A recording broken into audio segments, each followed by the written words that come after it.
Hi, and welcome to Graham Foreman International Solutions YouTube channel. Today we have Simon Lee, who is coming from One Hockey and One Sports Warehouse and a variety of other things.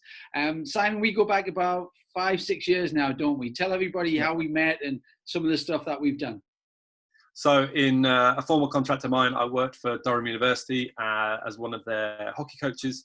So full-time role in their performance hockey program. And while I was there, and you're still there working hard as a consultant from Durham University, we met because you were looking after the kind of sports psychology for the athletes that we were coaching on the pitch. So we were doing on the pitch, and you were looking after them off the pitch and a little bit on the pitch as well, keeping them right. Yeah, I remember going back about 4 or 5 years ago when we were having this conversation about you wanting to make this transition from the world of coaching to the world of business. Big believer that sport and business are quite close together. They share a lot of similarities. And the mindset between going from the position that you were in to setting up your own business, going alone and having that mental attitude to kind of follow the dreams of what you wanted to do must have been quite difficult in terms of running through your own mind at that time. Do you want to just talk me through some of the questions that we discussed during that period? Yeah, so my working kind of background has been quite an interesting one in that I finished my A-levels and went straight into working for myself, and I'd done that for, well, I finished so that would have been at 18. Worked a proper job for about a year. Thought, I quite like working for myself. So I've been self-employed for a long time. Then did a year working for Durham University and thought, no, I love the job. The job was phenomenal. The university's incredible. Performance program was incredible. But I love being my own boss, and the opportunity arose to set up a retail store, which was so far from our expertise. It's untrue. We, as a family, as an extended family, are hockey players, hockey coaches, but we saw a gap in the market. We run a coaching business. We run a quite successful hockey coaching business. There was a gap in the market to sell the equipment to people. We knew nothing about retail. We knew nothing about VAT returns, about corporation tax, about paying rent on an industrial kind of commercial unit. And yeah, we had some discussions about kind of the pros and cons, the challenges that were going to arise, the challenges that definitely in the current climate are still arising.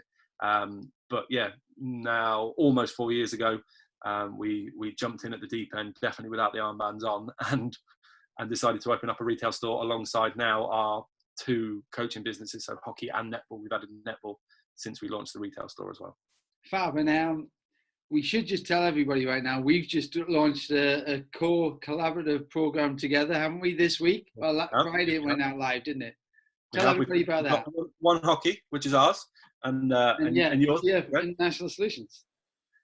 So we launched Friday, something that we've been looking at for a long time together, and certainly as a business we've been looking at, which was we strongly believe what we would deliver on the pitch is very good.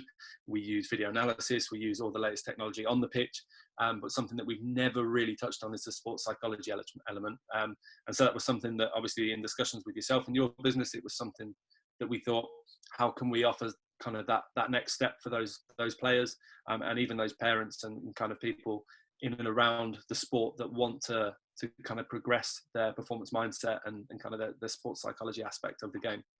Yeah, it's a really interesting topic because it's something that we all know at the highest end of any game, any sport, but also in the world of business. If mentally you're not in tune with what is going on, that is going to be the barrier that stops you from fulfilling potential. Yet we just don't seem to spend enough time and work on it. So I'm dead excited to be working with you guys on this program and engaging with some of your players, but also your coaching staff as well. And we've also sneaked in a little program for the adults as well in terms of the little G10 program. And some of the things that we talked to you about early doors were personality traits. So how do you think your personality traits enabled and helped you make that transition into the world of business? And you'll laugh because and those that watch this will laugh. One of my biggest personality traits is creativity, and my brain is always, it's got a million ideas. My challenge has always been getting the process right to channel those ideas into an end product, and that's where in business I've learned that it's okay to have specific skill sets to yourself, and sometimes you have to surround yourself with people that are good at some of the other bits so you can utilize them, but also get them to teach you It's certainly something that we've worked on, is that the bits that maybe are not my strengths as a characteristic are the bits that I have to work harder on. And some of them are really exhausting. You asked me to write a list and follow a list. It's not always, I might write a list and then start drawing lines off it, or draw a kind of start playing hangman by myself off the side of it, because I get easily distracted. And so that's where you have to surround yourself with people that are going to help steer you, but also kind of channel those, as I say, those characteristics that you're not as kind of are not as strong for you. Okay, cool. And we ran a couple of psychometric assessments on personality traits, and we looked at that. And I'm sure they've massively changed now in the 4 to 5 years that you've moved from that coaching role into the world of retail, and maybe there's more compliance there. You were talking about VAT returns early doors. I'm not sure you can be creative with the tax man, can you? No, you definitely can't. That is very much black and white. I like the fact you're smiling there. No, that's very much a black and white thing. And that's something that actually my business partner, who people are going to be shocked by this, I work with my mother-in-law. She's the co-owner, co-director at the retail store. She is phenomenally process driven. She's very black and white, very list, method, process, which is great, because I am not. And so we kind of work within our skill sets in that business. And we both also have the ability to help each other out. Fab. So there you go. Another analogy between business and sport.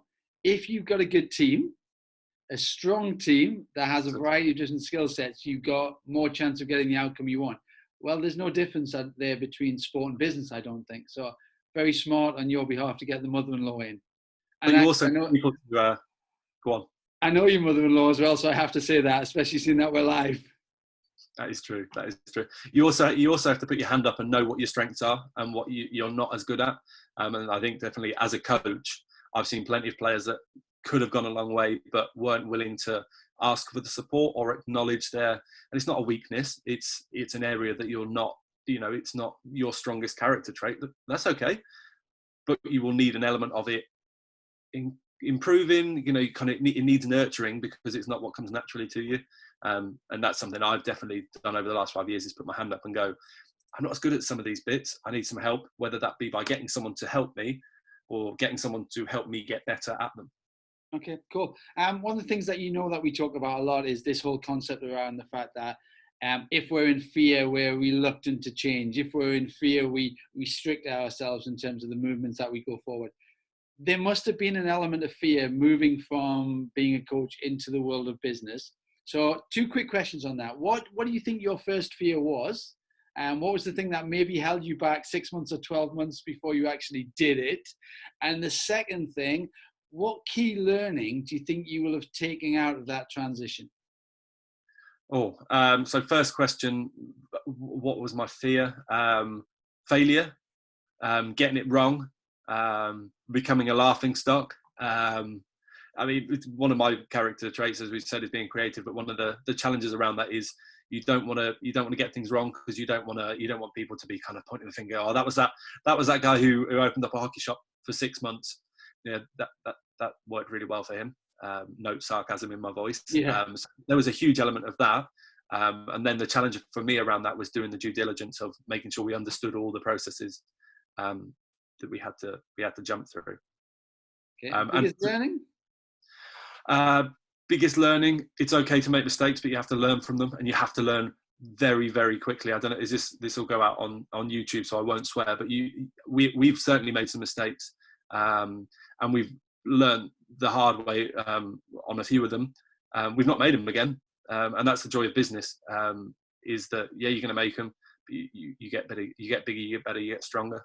Yeah, and that is the joy of learning, and that's something that we should do all the time. So with that in mind, I want to flip back to this whole concept of business and sport a little bit, because within the world of sport, we have coaches all of the time. Every team has a coach, whether you're at the under 12 level or whether you're going to the Olympics, you're going to have a coach.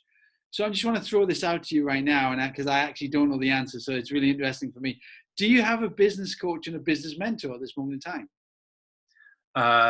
Formally, no. I have a large number of people in my life that steer a lot of my learning, but no, formally I don't have a business coach. I lean on you quite a lot for a lot of advice. My dad spent a long time in business, so I definitely lean on him, because he's got a lot of knowledge that he's O2 willing to share with me. and yeah, different people.